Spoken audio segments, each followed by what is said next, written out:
ప్రార్థన చేసుకొని వాక్యాన్ని ధ్యానించుకున్నాం. प्रार्थना में जाएंगे, उसके बाद परमेश्वर के वचन को ध्यान देंगे। ఘనుడైన దేవ, स्वर्गीय पिता परमेश्वर, పరిశుద్ధుడా, आप पवित्र हो। మీ దయ చొప్పున మాకు అనుగ్రహించిన ఈ సమయానికై మీకు వందనాలు आपके చెల్లించున్నాను. दया के अनुसार जो समय आपने हमें दिया है, इसके लिए धन्यवाद देता हूँ। వినుచు ఉన్న ప్రతి శ్రోత కూడాను जितने लोग भी आपके भक्त लोग सुनते हैं, మేలు పొందులాగున మీ ఆత్మను కృమ్మరించండి. ऐसा कीजिए, अपनी आत्मा को ढेल के उनको आशीषों से मामूर कीजिए। ఈ మనవులు యేసు ప్రభు వారి అతి పరిశుద్ధ నామమున అడుగుచూ ఉన్నాము इस తండ్రి. विनती को प्यारे प्रभु यीशु मसीह के पवित्र और मीठे नाम से मांगते हैं, आमेन। పరిశుద్ధ లేఖనముల్లో నుండి हम परमेश्वर के पवित्र बाइबल से ఆది కాండము 5వ అధ్యాయము उत्पत्ति 5वां अध्याय ఆఖరి వచనమైన 32లో చదువుకున్నాము. और 5वें अध्याय के 32वें पद में हम पढ़ेंगे। నోవహు 500 ఏండ్లు కలవాడై షేమును హామును ఏఫోతును కనెను. और यहाँ पर हम देखते हैं कि नूह जो है 500 वर्ष के बाद शेम को और हाम को उसने जन्म दिया। ఆ సమయంలో అతని యొక్క వయసు 500 ఏండ్లుగా చెప్పబడుచు ఉన్నది. उस समय नूह का जो वर्ष था वो 500 साल का वर्ष उन्होंने जमीन पे बिताया। 500 సంవత్సరాల వయసులో ఉన్నటువంటి నోవాహు और 500 साल वर्ष में जब नोवाहु आगे बढ़ता हुआ, ఆ రోజుల్లో ఉన్నటువంటి మనుషులను చూస్తూ చాలా బాధపడి ఉన్నాడు. उस समय के लोगों को नूह ने देखकर अपने आप में बहुत ही खेदित और दुखी हुआ। వారి పితరులలో పెద్దవాడైనటువంటి మెతూషల యొక్క వయసు 969 సంవత్సరాలు బ్రతికి ఉన్నాడు. और उनके पितरों में से यानी उनके बाप दादाओं में से 905 साल मेतुशेला नामक के उनके पितरों ने जीवित रहे। అతను జీవించి ఉన్నటువంటి 969 సంవత్సరాలని జ్ఞాపకం చేసుకుంటూ ఉన్నాడు. वो 969 साल जो जीवित इस धरती पे थे, उन सालों को वो याद करते थे। లెమకు 777 సంవత్సరాలు జీవించి ఉన్నట్లుగా చెప్పబడుచు ఉన్నది. और यहाँ पर लेमेक के बारे में जब हम पढ़ते हैं तो 757 साल वो इस संसार में जीवित थे। లెమెక్ యొక్క సంతానములో और लेमेक के उस पीढ़ी में నోవాహు ఒకటిగా గమనించవలసి ఉన్నాం. उनके पीढ़ी में से ये नूह जो है उनके उस पीढ़ी में से आए। నోవాహు తన దినాలన్నీ కూడా పూర్తవుతున్నది అనేది అతనికి తెలిసాను. और नूह को मालूम था कि उनके जीवन काल का जो समय है वो खत्म होता हुआ चला जा रहा है। 13వ వచనములో 13वें पद में 6వ అధ్యాయము 13వ వచనములో 6वां अध्याय और उसका 13वां पद अगर हम देखते हैं, దేవుడు నోవాహుతో సమస్త శరీరుల మూలముగా భూమి బలాత్కారముతో నిండి ఉన్నది కనుక నా సన్నిధిని వారి అంతము వచ్చి ఉన్నది, ఇదిగో వారిని భూమితో కూడా నాశనము చేయుదును. नूह की वंशावली यह है, नूह धर्मी पुरुष और अपने समय के लोगों में खरा था और नूह परमेश्वर के साथ साथ चलता रहा और नूह से शेम और हाम और यापेत नामक पुत्र जन्म लिए। 14వ వచనములో 14वें पद में చితిసారకపు మానుతోని కొరకు ఓడను చేసుకొనుము, అర్రలు పెట్టి ఆ ఓడను చేసి లోపల వెలుపలను దానికి కీలు పూయవలను.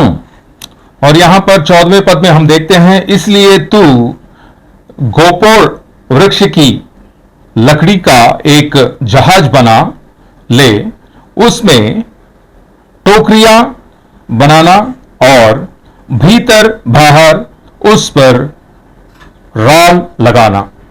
ఇక్కడ 3 అంతస్తులు పెట్టి ఓడను కట్టమని చెప్పి ఉన్నాడు. और यहाँ पर कोठरियों के 3 कोठरियों के हिसाब से परमेश्वर ने उस जहाज को बनाने के लिए नूह को बताया। అతను ఓడని తయారు చేసేటువంటి విధానాన్ని దేవుడు చెప్పి ఉన్నాడు. और जिस प्रकार से उस जहाज को बनाना है, उस पूरे डायग्राम को परमेश्वर ने नूह को बता चुके थे। అక్కడ చెప్పబడినటువంటి కొలతలను మనం చదివినప్పుడు यहाँ पर जिस नाप के बारे में जब हम पढ़ते हैं, जहाज के नाप के बारे में 15వ వచనములో 15वें पद में ఆ ఓడ 300 మూరల పొడవును 50 మూరల వెడల్పును 30 మూరల ఎత్తును కలిగిదై ఉండవలెను. इस ढंग से तू उसको बनाना, जहाज की लंबाई 300 हाथ, चौड़ाई 50 हाथ और ऊंचाई 30 हाथ की हो. ఓడ తలుపు దాని ప్రక్కన ఉంచవలెను. और जहाज की लंबाई 300 हाथ, चौड़ाई 50, जहाज में एक खिड़की बनाना और उसके एक हाथ ऊपर से उसकी छत बनाना. క్రింద అంతస్తు, రెండవ అంతస్తు, మూడవ అంతస్తు కలదుగా దాన్ని చేయవలెను. और जहाज की एक ओर एक द्वार रखना और जहाज में पहला, दूसरा, तीसरा खंड बनाना. ఇక్కడ తాను చేసేటువంటి ఆ ఓడలో తీసుకోవలసిన మెళకువలను నోవాహుతో దేవుడు చెప్తూ ఉన్నాడు. और यहां पर जब हम देखते हैं कि नूह को परमेश्वर बताता है कि जो नाप से जहाज बनाना है, उस पूरे नाप को परमेश्वर नूह को बताते और समझाते हैं.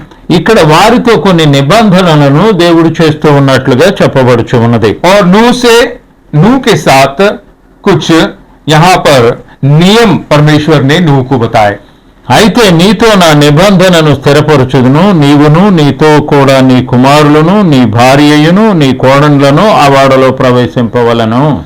और परमेश्वर ने उनको ये आज्ञा दी, मैं पहला, दूसरा, तीसरा खंड बनाना और सुन, मैं आप पृथ्वी पर जल प्रलय करके सब प्राणियों को जिनमें जीवन का प्राण है आकाश के नीचे नष्ट करने पर हूं और सब जो पृथ्वी पर है मर जाएंगे. ఆ సమయాన్ని మనం ఆలోచించి ఉన్నట్లయితే उस समय के बारे में जब हम सोचते हैं, అక్కడ అతను కట్టినటువంటి ఆ ఓడ వయస్సుని చూచి ఉన్నప్పుడు और जिस जहाज को नूह ने बनाया और उसके समय काल को जब हम देखते हैं, సుమారు 100 సంవత్సరాలు పట్టినట్లుగా మనం గమనిస్తూ ఉన్నాం. लगभग हम देख सकते हैं कि यहाँ 100 साल लगे उस जहाज को बनाने में. ఈ 100 సంవత్సరాలు కూడా నోవాహు పనివారితో కలిసి కట్టించి ఉన్నటువంటి ఓడ అయి ఉన్నది. और ये 100 साल नूह और नूह के साथ में काम करने वाले उनके परिवार के लोग, सब लोगों ने उस जहाज को बनाने के लिए 100 साल बिताए. దేవుడు అతనికి చెప్పినటువంటి విషయం ఏంటంటే, और परमेश्वर ने जो बात नूह को बताया वो ये है, నేను ఆకాశం యొక్క తూములను భూమి యొక్క తూములను తీస్తాను అని చెప్పుచూ ఉన్నాడు. और परमेश्वर नूह से बताता है कि मैं आकाश के झरोके खोल दूंगा और पृथ्वी के जल झरोके मैं खोल दूंगा. 40 రాత్రులు 40 పగళ్ళు కూడా వర్షాన్ని కురిపిస్తానని దేవుడు చెప్పి ఉన్నాడు. और परमेश्वर ने नूह से साफ कह दिया कि 40 दिन और 40 रात तक लगातार बारिश बरसता ही रहेगा. నోవాహుతో ఆయన చెప్పినటువంటి విధానాన్ని नूह के साथ जिस प्रकार से परमेश्वर ने बताया, అప్పటికి 600 సంవత్సరాల వయసులో ఏం చేసి ఉన్నాడో చదువుకున్నాం. तब तक उनके जीवन काल का समय 600 साल पूरे हुए, मगर तब उन्होंने क्या किया हम पढ़ेंगे.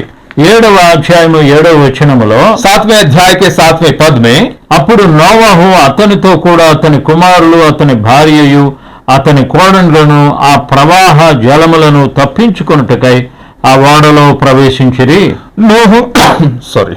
नूह अपने पुत्रों, पत्नी और बहुओं समेत जल प्रलय के बचने के लिए जहाज में गए. ఇక్కడ చెప్పబడి ఉన్నటువంటి విషయాలను మనం చదివినప్పుడు यहाँ पर जिस प्रकार से बातों को बताया गया है, जब हम पढ़ते हैं 8వ వచనం నుండి 8वें पद में, దేవుడు నోవాహునకు ఆజ్ఞాపించిన ప్రకారము పవిత్ర జంతువులలోను అపవిత్రమైన జంతువుల్లోను పక్షులలోను నేలను పాకు వాటన్నిటిలో మగది ఆడది జతలు జతలుగా వాడలోనున్న నోవాహు నొద్దకు చేరెను. शुद्ध और अशुद्ध दोनों प्रकार के पशुओं में से पंछियां और भूमि पर रेंगने वाले जंतुओं में से भी दो दो अर्थात नर और मादा जहाज में नूह के पास गए। जिस प्रकार परमेश्वर ने नूह को आज्ञा दी थी, 7 दिन के उपरांत प्रलय का जल पृथ्वी पर जाने लगा। 7 దినములైన తర్వాత భూమి మీదకి జలప్రళయములాగా వచ్చి ఉన్నది। 7 दिनों के बारिश के बाद इस धरती के ऊपर पानी भर गया और जल प्रलय शुरू हो गया। నోవహు వయసు యొక్క 600 సంవత్సరము 2వ నెల 17వ దినమున మహా అగాధ జలముల ఊటలన్నీ ఆ దినమందే విడివబడెను। और यहां पर इस प्रकार से लिखा गया है कि जब नूह 600 साल और कुछ 600 साल के पश्चात परमेश्वर ने उस भूमि के अंदर जो जल के सोते थे, जो जल के उसके द्वार परमेश्वर ने खोल दिए। ఆకాశం యొక్క తూములను దేవుడు విప్పి ఉన్నాడు। और परमेश्वर के वचन में यह लिखा हुआ है कि आकाश के झरोखे परमेश्वर ने खोल दिया। 40 పగండ్లు 40 రాత్రులు ప్రపంచ వర్షము భూమి మీద కురిచి ఉన్నది। और पूरे धरती पर 40 दिन और 40 रात तक बरसता ही रहा पानी। నోవహు ఏర్పాటు చేసి ఉన్న ఆ ఓడలో और नूह ने जिस जहाज को बनाया उस जहाज में నోవహు భార్య, नूह और उसकी पत्नी, అతని యొక్క 3 కుమారులు 3 కోడళ్ళు మాత్రమే ఆ ఓడలో ప్రవేశించి ఉన్నారు। उनके 3 पुत्र और उनकी 3 बहुएं, ये सिर्फ यही बस उस जहाज में चढ़ पाए। అక్కడికి చేరి ఉన్నటువంటి పశువులన్నింటినీ కూడా దేవుడే ఏర్పాటు చేసి ఉన్నాడు। और जितने भी पक्षी और जितने भी जंतु, रेंगने वाले जंतु, सबको परमेश्वर ने बनाया और उन सारी चीजों को परमेश्वर ने जहाज में चढ़ा दिया। 15వ వచనములో 15वें पद में जब हम पढ़ते हैं, జీవాత్మ గల సమస్త శరీరుల్లో రెండేసి ఓడలోనున్న నోవహు నొద్ద ప్రవేశించెను। और यहां पर इस प्रकार से लिखा हुआ है कि प्राणियों को जिसमें जीवन का प्राण है आकाश के नीचे से नष्ट करने पर हूं, और सब वे जो पृथ्वी पर हैं मर जाएंगे, परंतु तेरे संग मैं वाचा बांधता हूं, इसलिए तू अपने पुत्रों, स्त्री और बहुओं समेत जहाज में प्रवेश करना। ప్రవేశించినవన్నీను దేవుడు అతనికి ఆజ్ఞాపించిన ప్రకారము సమస్త శరీరులలో మగదియు ఆడదియును ప్రవేశించెను। और इस प्रकार से जब परमेश्वर ने उनको बताया, सब जीवित प्राणियों में से तू एक एक जाति के 2 अर्थात एक नर और एक मादा जहाज में ले जाकर अपने साथ निवास रखना। అక్కడ అతనిని ఆ ఓడలో దేవుడు నడిపించి ఉన్నప్పుడు, और जब परमेश्वर ने नूह को उस जहाज में चलाया, వీళ్ళందరూ కూడా దేవునికి వందనాలు చెల్లించుకుంటూ ఉన్నారు। और उनके परिवार के साथ वो परमेश्वर का गुण, अनुवाद और धन्यवाद चढ़ाते थे। 100 సంవత్సరాలు తయారు చేసి ఉన్నటువంటి ఆ ఓడలో 100 साल लगे उस जहाज को बनाने में। పర్వతాలన్నీ కూడా మునిగిపోయి పైకి ఓడ లేచి ఉన్నట్లుగా మనం చూస్తూ ఉన్నాం। और जितने भी पहाड़ थे वो सब पानी में डूब गए, मगर जो नूह ने जो जहाज बनाया था परमेश्वर की आज्ञा के अनुसार, वो जल के ऊपर ही ऊपर चढ़ता चला गया। అప్పటికి ఓడలో ఉన్నటువంటివి తప్ప మిగిలినటువంటి జీవరాశి అంతా కూడా చనిపోయి ఉన్నది। सिर्फ उस जहाज में जितने भी प्राणी थे उसके अलावा और सारे धरती के ऊपर सारे जीव राशि यानी जितने भी जीवते जंतु थे या मनुष्य थे सब नाश कर दिए गए। ఆ సమయంలో ఆ ఓడలో ఉన్నటువంటి उस समय उस जहाज में जो थे నోవాహు కుటుంబీకులు తప్ప नूह के परिवार के अलावा ఎవ్వరూ కూడా బ్రతికున్నట్లుగా మనకి చెప్పబడలేదు। उनके अलावा कोई भी जीवित ना रहा, इस प्रकार से हमें बाइबल बताता है। ఎందువల్ల అంటే మిగిలినటువంటి జీవరాశిని మొత్తాన్ని కూడా దేవుడు తుడిచివేసి ఉన్నాడు। क्योंकि जितने भी बचे हुए जीवित प्राणी थे उन सारे प्राणियों को परमेश्वर ने नष्ट कर दिया। అప్పటికి సంవత్సరం అయిపోయిన తర్వాత మరలా దేవుడు నోవాహుని జ్ఞాపకం చేసుకున్నాడు। और उस साल बीतने के बाद फिर परमेश्वर ने नूह को याद किया। అప్పుడు నోవాహుని ప్రేరేపించి ఉన్నటువంటి దేవుడు उस समय नूह को जो परमेश्वर ने प्रेरणा दी थी, 12వ వచనము 8వ అధ్యాయము 12వ వచనంలో చెప్పబడి ఉన్నది. और 7वें 8వ अध्याय 8వ అధ్యాయము 12వ వచనం 8वां अध्याय और 12वें पद में यहाँ पर इस प्रकार से बताया गया है. అతడు ఇంకా మరి 7 దినములు తాళి ఆ పావురమును వెలుపలికి విడిచెను. ఆ తర్వాత అది అతని వద్దకు తిరిగి రాలేదు. और यहाँ पर 12वें पद में इस प्रकार से लिखा है, फिर उसने 7 दिन और ठहरकर उसी कबूतरी को उड़ा दिया और वह उसके पास फिर कभी लौट कर ना आई. మరియు 601వ సంవత్సరము మొదలుకొని మొదటి నెల తొలి దినమున నీళ్లు భూమి మీద నుండి ఇంకిపోయెను. और नूह के आयु के 601 वर्ष के पहले महीने के पहले दिन जल पृथ्वी पर से सूख गया. ఆ తర్వాత నోవాహు ఓడ కప్పు తీసి చూచినప్పుడు నేల ఆరిపోయి ఉండెను. और तब नूह ने जहाज की छत खोलकर क्या देखा कि धरती सूख गई है. 2వ నెల 27వ దినమున భూమి ఎండి ఉండెను. और दूसरे महीने के 27वें दिन को पृथ्वी पूरी रीति से सूख गई. దేవుడు నీవు నీ యొక్క భార్య బిడ్డలు కూడా బయటికి రమ్మని సెలవిచ్చి ఉన్నాడు. परमेश्वर ने फिर नूह को बताया कि तू अपने पत्नी और बच्चों के साथ बाहर आ सकता है. बाहर आ जा करके परमेश्वर ने बुलाया. వాళ్ళు అప్పటి వరకు కూడా ఓడలో జీవించి ఉన్నటువంటి మనుషులు కానీ జాతులు కానీ వెలుపలికి రావడం మొదలుపెట్టి ఉన్నారు. और उसके बाद जितने भी उस जहाज के अंदर प्राणी थे वो अब बाहर आने लगे. అప్పుడు దేవుడు చేసినటువంటి ఒక నిబంధనను మనం ఆలోచించి ఉన్నప్పుడు यहाँ पर जब हम देखते हैं कि परमेश्वर ने जो नियम को बनाया है उसे सोचें. 21వ వచనంలో చెప్పబడి ఉన్న మాటను చదువుకున్నాం. 21वें पद में जो लिखा है उस बात को हम पढ़ेंगे. అప్పుడు యెహోవా ఇంపైన సువాసనను ఆఘ్రానించి ఇక మీదట నరులను బట్టి భూమిని మరలా శపించను. ఎందుకనగా నరుల హృదయాలోచన వారి బాల్యము నుండి చెడ్డది. నేనిప్పుడు చేసిన ప్రకారము ఇక సమస్త జీవులను సంహరింపను అని దేవుడు సెలవిచ్చి ఉన్నాడు. इस पर यहोवा ने सुखदायक सुगंध पाकर सोचा, मनुष्य के कारण मैं फिर कभी भूमि को शाप न दूंगा. यद्यपि मनुष्य के मन में बचपन से जो कुछ उत्पन्न होता है वह बुरा ही होता है, तो भी जैसा मैंने सब जीवों को अब मारा है वैसा उनके फिर कभी ना मारूंगा.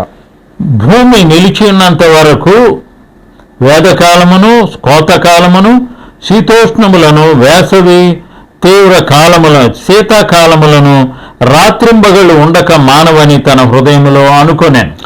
अब से जब तक पृथ्वी बनी रहेगी तब तक बोने और काटने के समय और उजड़ और तपन और धूप काल और शीतकाल दिन और रात निरंतर होते चले जाएंगे.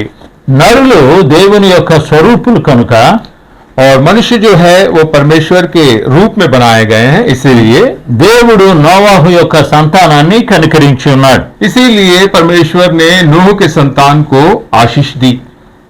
మనము యేసు ప్రభు వారి కాలంలో ఆలోచించి ఉన్నప్పుడు हम प्रभु यीशु मसीह के समय काल में जब हम सोचते विचार करते हैं, మత్తయి సువార్త 24వ అధ్యాయంలో और मत्ती रचित सुसमाचार 24वां अध्याय 24వ అధ్యాయంలో 24वें अध्याय में 6వ వచనంలో చదువుకున్నాం.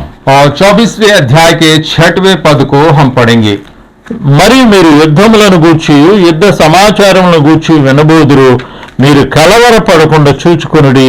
అవి జరగవలసి ఉన్నవి కానీ అంతము వెంటనే రాదు. 24వ అధ్యాయము 6వ వచనం. और यहाँ पर परमेश्वर के वचन में 24वें अध्याय के जो भी उसने तैयार किया అది చాలా బలమైనటువంటి వాడగా కూడా మనం గమనించవలసి ఉన్నాం. और बहुत ही ताकतवर जहाज भी वो है, हम इस बात को देख सकते हैं. అతని కుమారులు కోడళ్ళు కూడా ఆ ఓడలో సహకరించి ఉన్నారు. उनके पुत्र और उनकी बहुएं भी उनके साथ उस जहाज में सहमति होकर चले. వాళ్ళందరూ కూడా కష్టపడి ఓడని తయారు చేస్తూ ఉన్నప్పుడు और वो सारे लोग जब उस जहाज को बड़ी ही मेहनत से बना रहे थे, వారికి అది అపహాస్యంగా ఉండినప్పటికీ కూడా वो उनके लिए एक हंसी का कारण था, ठट्टा उड़ाने वाला कारण था. దేవుడు చెప్పినటువంటి ప్రకారంగా నోవాహు చేసి ఉన్నాడు. मगर नूह ने परमेश्वर के बताए जाने के अनुसार नूह के जहाज को नूह ने बनाया. దేవుడు నిర్మించినటువంటి ఆ ఓడలో और परमेश्वर के बनाए हुए इस जहाज में వారు ఒక సంవత్సరం అంతా కూడా నీటి మీద నివసించవలసి ఉన్నారు. और पूरे साल भर के लिए वो उस पानी पर ही उनको जीवित रहना था. ఇక్కడ మనం ఆలోచించి ఉన్నట్లయితే अगर हम इस बारे में विचार करें, ఓడలో ఒక సంవత్సరం పాటు ఉండడానికి వాళ్ళు ఇష్టపడి ఉన్నారు. एक साल उस जहाज में रहने के लिए वो सहमति होकर रहे, దేవుని మాట మీద వాళ్ళకి నమ్మకం ఉన్నది. क्योंकि परमेश्वर के बातों पर उनको विश्वास था దేవుడు చెప్పినటువంటిది చేయడానికి సమర్థుడని వాళ్ళు నమ్మి ఉన్నారు. और उन्होंने ये विश्वास किया कि जो परमेश्वर ने कहा वो कर सकता है, सामर्थी परमेश्वर है, ऐसा वो विश्वास करते थे. దేవుడు చెప్పింది చేస్తాడు అనే నమ్మకంతో వాళ్ళు తయారు చేసి ఉన్నారు. और उनको ये बहुत ही निश्चय रूप से विश्वास था कि जो परमेश्वर ने बताया है, जो परमेश्वर ने हमें सुनाया है, उसे वो जरूर करेगा. దేవుడు చెప్పినట్లుగానే అక్కడ వర్షము కురవబడి ఉన్నది. और जिस प्रकार से परमेश्वर ने बताया उसी प्रकार से वहां पर बारिश हुई. 40 రాత్రులు 40 పగళ్ళు వర్షం కురిపించి ఉన్నాడు. 40 दिन और 40 रात तक वो पानी गिरता रहा. పర్వతాలన్నీ మునిగిపోయే అంత జలప్రళయాన్ని దేవుడు తెప్పించి ఉన్నాడు. और पहाड़ जितने थे वहां पर सब डूब जाने वाले उस प्रकार से जल को परमेश्वर ने వాళ్ళ యొక్క ఓడ మాత్రము తేలిపోయి ఉన్నది. मगर उनका जो जहाज था वो ऊपर ही ऊपर चलता चला गया. ఆ ఓడలో ఉన్నటువంటి మనుషులు జీవరాశి మాత్రమే బ్రతికించబడి ఉన్నది. जितने भी उस जहाज के अंदर जो जीव राशि यानी जीवित प्राणी थे वो बस बचाए गए. అక్కడ ఆ రోజుల్లో దేవుడు ఏర్పాటు చేసి ఉన్న ప్రణాళికను దేవుడు నెరవేర్చి ఉన్నాడు. और उस समय पे जो परमेश्वर ने योजना बनाई थी उस योजना को परमेश्वर ने पूरा किया. క్రీస్తు పూర్వములో చేయబడి ఉన్నటువంటి ఈ ఓడను और मसीह यीशु के पहले बनाए गए इस जहाज में నమ్మినటువంటి 8 మంది మాత్రమే రక్షించబడి ఉన్నారు. और केवल 8 लोग जो विश्वासी थे, जिन्होंने विश्वास किया परमेश्वर के ऊपर, वो बस बचाए गए. అదే విధముగా ఈ ప్రపంచాన్ని కూడా దేవుడు తొందరలో నాశనం చేయబోతూ ఉన్నాడు. उसी प्रकार से फिर परमेश्वर बहुत जल्द ही इस संसार को नाश करने को है. అప్పుడు కొన్ని వందల సంవత్సరాలు జీవించి ఉన్నటువంటి మనుషులు उस समय 100 सालों से अधिक जीने वाले लोग ఈ రోజుల్లో దేవుడు 100 సంవత్సరాలు బ్రతికించడమే చాలా గొప్పదిగా మనుషుడు కనబడుతూ ఉన్నది. और आज के समय पर जब हम देखते हैं कि 100 साल अगर एक व्यक्ति जीवित रहता है तो वो बहुत ही बड़ी बात होती है. దేవుడు ఈ ప్రపంచాన్ని నాశనం చేయబోతూ ఉన్నాడు. परमेश्वर इस संसार को नाश करने पे है. మనం శరీరంలో ప్రాణం ఉన్నప్పుడే దీన్ని జ్ఞాపకం చేసుకోవాలి. और जब तक हमारे अंदर जीवन है तब हमें इस बात को सुनना होगा, स्वीकार करना होगा और उसके बारे में सोचना होगा. నోవాహు జలప్రళయంలో 8 మంది మాత్రమే రక్షించబడి ఉన్నారు. और उस जहाज नूह के जहाज के समय पे सिर्फ 8 लोग बचाए गए थे. యేసు ప్రభువారు రాకడికి ముందు కూడా यीशु मसीह के आगमन के पहले भी మనము రక్షించబడటానికి సిద్ధంగా ఉన్నామా లేదా అని ప్రభు అడుగుతూ ఉన్నాడు. और परमेश्वर हमसे ये पूछता है कि प्रभु यीशु मसीह के आगमन के पहले क्या हम उद्धार पाने के लिए तैयार हैं या नहीं. ఈ విషయాన్ని జ్ఞాపకం ఉంచుకోవాలని ప్రభు సెలవిస్తూ ఉన్నాడు. इस बात को हम ध्यान दें. परमेश्वर ऐसा हमें सिखाता है और बताता है. ప్రార్థన చేసుకున్నాం. आइए हम प्रार्थना करेंगे, परमेश्वर को धन्यवाद देंगे. ఘనుడైన దేవ, పరిశుద్ధుడా, सर्वशक्तिमान परमेश्वर, पवित्र यीशु, నోవహు కాలములో చెప్పి ఉన్నట్లుగానే ఈ ఆఖరి దినాల్లో కూడా మానవులకి మీరు బోధించుచు ఉన్నారు. और जिस प्रकार से आपने नूह के समय पे बताया था उसी समय और उसी प्रकार से आज के समय भी आप बताते हो. ప్రతి మనుష్యుడు కూడా తన జీవితాన్ని జ్ఞాపకం ఉంచుకునేటువంటి రీతిగా కృపను हर एक దయచేయమని मनुष्य अपने जीवन काल को वो याद रखने वाला हो कि किस प्रकार से वो अपने जीवन को व्यतीत करता है. యేసు నామమున అడుగుచు ఉన్నాము తండ్రి. और धन्यवाद के साथ प्रभु यीशु मसीह के नाम से मांगते हैं पिता, आमेन.